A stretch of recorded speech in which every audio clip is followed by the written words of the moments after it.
Suspended from Holyrood for breaking parliamentary rules. That's the sentence imposed on the Scottish Labour leader Wendy Alexander by the Parliament Standards Committee after a meeting lasting nearly 3 hours. But the suspension will only be for 1 day, and the committee's decision has still to be ratified by the Parliament.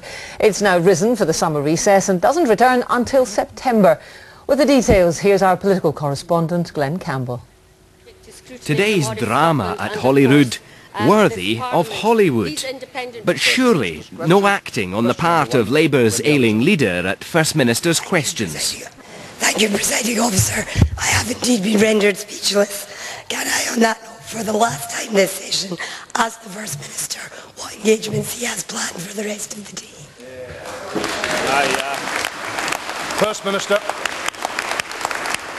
Can I wish Wendy Alexander a speedy recovery? Her bad throat will probably get better before her political fortunes do. Once again, the cash raised for Wendy Alexander's one-candidate campaign for the Labour leadership at Holyrood threatens her reputation and her career. The offence? Wendy Alexander failed to publicly declare details of donations to her Labour leadership campaign in her online register of interests within 30 days. The defence? Written advice from a Holyrood clerk telling Wendy Alexander this does not require to be registered under either gifts or election expenses. The verdict? Dr. Jim Dyer, who polices our politicians as Standards Commissioner, took his own legal advice, deciding the rules had indeed been broken.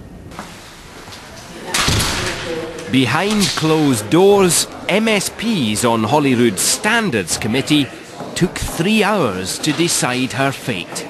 I feel it's a serious matter. It's too serious for us to take no action. This member fell foul of an unfortunately flawed system. Therefore, I urge no sanctions be applied. The committee voted 4-3 for punishment and to suspend her from Parliament for a day. 4 votes cast for the proposal, no votes cast against the proposal and 3 abstentions. Labour say it's a stitch-up. They wanted her hung, drawn and quartered. The result of this ballot didn't actually mean anything. Whether it's 1 day, a week, a year, it doesn't really matter. The fact is they wanted to get sanctions imposed against the leader of the Labour group. Who knows what Sir Sean makes of it? In Bond's world, you only live twice. In politics, Wendy Alexander's already proved more adept at survival. Well, let's go to Glenn now and ask that very question. What does this mean, if anything, for Wendy Alexander's political future?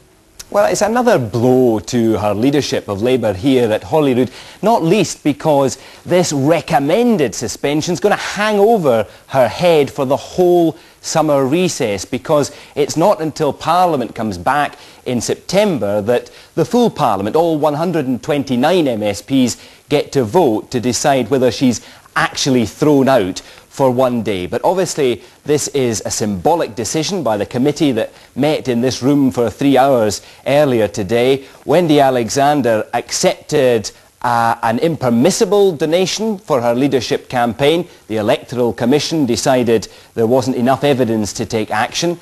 The Procurator Fiscal decided not to press charges when it was advised that Wendy Alexander had failed to properly register all her donations on the MSP Register of Interest. That handed that particular issue back to the Parliament, and now a committee of her peers has decided that they should take sanctions, that 1 day suspension, which, as I say, further undermines her leadership and hangs over her for many months to come. It is wrong to ban any MSP from the Scottish Parliament. Why? On YouTube, click More Info for details and links to my website.